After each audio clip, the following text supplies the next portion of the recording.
Hi everybody, welcome to my tutorial video. Hi, I'm Alan Balmonte or Balmonte Alan Klein C. And for today, I'm going to show you the naming and also the drawing of aldehydes and also ketones. So without further ado, let's start. So I want you to all about naming and drawing aldehydes and ketones. So aldehydes are simplified just compounds who have carbonyl groups in them. This is your carbonyl differentiates the two from each other is where that carbonyl group is a ketone. The carbonyl is somewhere in the middle of the chain. In other words, not at the end. And also in the aldehyde, the company is literally is right on the end of a carbonyl. So here are the hydrogens. So in ketones, you got two carbon groups coming off, and aldehydes you only have one difference in naming. And this is exactly the name as we've seen convention, the only difference we use. So as you can see, the ending one of the ketones alpha aldehydes. So for example, for this guy, we'll just look at the carbons at the chains for 4 carbons that is used for butane. We look up the last and stick it on.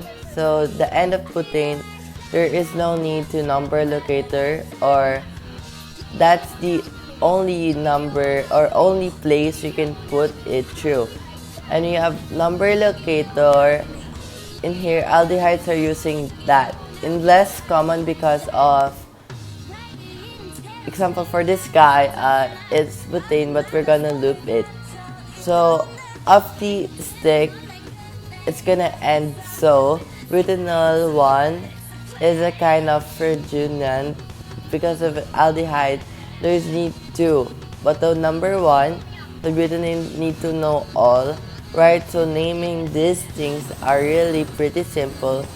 So next is we have 5 carbon molecule here now is a ketone and aldehydes. So in the middle of the chain is we can see here that the chain here in the middle of the chain are ketone's longest carbon chain containing the carbonyl is across 5 carbons. Therefore the name of the ketone is pentanone.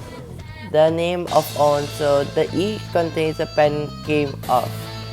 However, with the 5 carbons, there are one place that we can sure to go through. So the number where it's carbon, how to pentanone, and why you have to, that is that if you didn't do this, the compound and this compound would have the same name. They're both pentanones, except here the carbonyls and the carbon. There is now what different this. 2 now these guys also have 5 carbons, but notice there's not 5. And there's only 4 carbons, but butanes we only put on the end of butane. So there's only one place where the metal group, where the carbonyl can go metal group too. And it's also 1 carbon. So let's see with the number from the left or from the right. That carbon group has priority, so therefore the carbon 2, therefore from the 3 metal mutant now, as you can see, is now 3. That guy is now kind of more complicated that we found. And now the longest carbon is the chain that we see earlier. Now it's 1, 2, 3, 4, 5, 6, 7 carbons, or 1, 2, 3, 4, 5, 6, 7, 8 carbons are longest. So 8 means octane, except it's not octane, it's a ketone. So it's octa which side of a number from the left or from the right. Well, we know to get ketone and carbon, E will come up first. So therefore, we're number from the right. So we will get from 3 number from the left, or we got 2. 3, 4, so therefore we're number from the left from the right. Therefore it's for acting and on all the substances and go through them and the relative positions, and we got metals. and the browning alphabetically, so therefore that would be 6 bromo, 3 5 dimethyl. So I'm going to put the 3 5 dimethyls. Of course, I'm putting this second because bromines come before math occurs alphabetically. It's earlier, so therefore 6 plus more 6 bromo, there's 5 dimethyls from octo. No, all that is that guy. Now these rings will also, we're gonna think about it. There's no way that an aldehyde is you have a ring because it's always going to be in the middle of the ring. So therefore, that's a ketone, that's a ketone, that's a keto. There's no way to have a carbonyl group. In a ring, it has to be there. So we do exactly the same thing as for number 4. What we're going to do is what chain containing the carbon is we will have a hexane, so 6 carbon in the ring would be cyclohexane, but also as we did before, we're going to look off the E and put O at the end.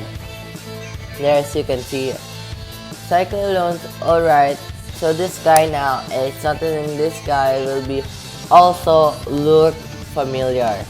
So this also hexylane, but also known as the extra of the, well, that's extra is the metal groups here. So then the question becomes, what will carbon is that on your always a sign that you do with always alcohol with the carbon and the carbon is carbon number 1. So therefore, which then becomes 3-methyl cyclophone. And again, there's only the war and acylic alcohols become the fact you said 3 methyls means relative to the 1 of the carbonyl. So when we come here, is the only different when we go 5 carbons and also xylopenta. Now if there is no figure out how we can do this, as you can see, to figure out this, we have a number to the left or right, where I'm around to the left because we got to the substituent first. So we got chlorine to the ethyl on first, so therefore 2 chlor for ethyls. Okay guys, so I'm gonna show you this. Wait. Oh. Okay guys, I'm sorry because this is right, because right, it's a small to make. It's so small, right? This is small to make. So, ethyl xylopentatone. Alright, now we're all about this, guys. We're just gonna talk about ourselves. Same question again. So, as you can see in the screen, to my left side or to my right side, the drawing and the structure of aldehydes and ketones is like this. So I hope you learned something in this video. I hope you all like it, and Mr. Terrell, I hope you like my video. Baka naman po, Terrell. Thank you so much for watching, and I hope you like it pa. Thank you for watching. Bye!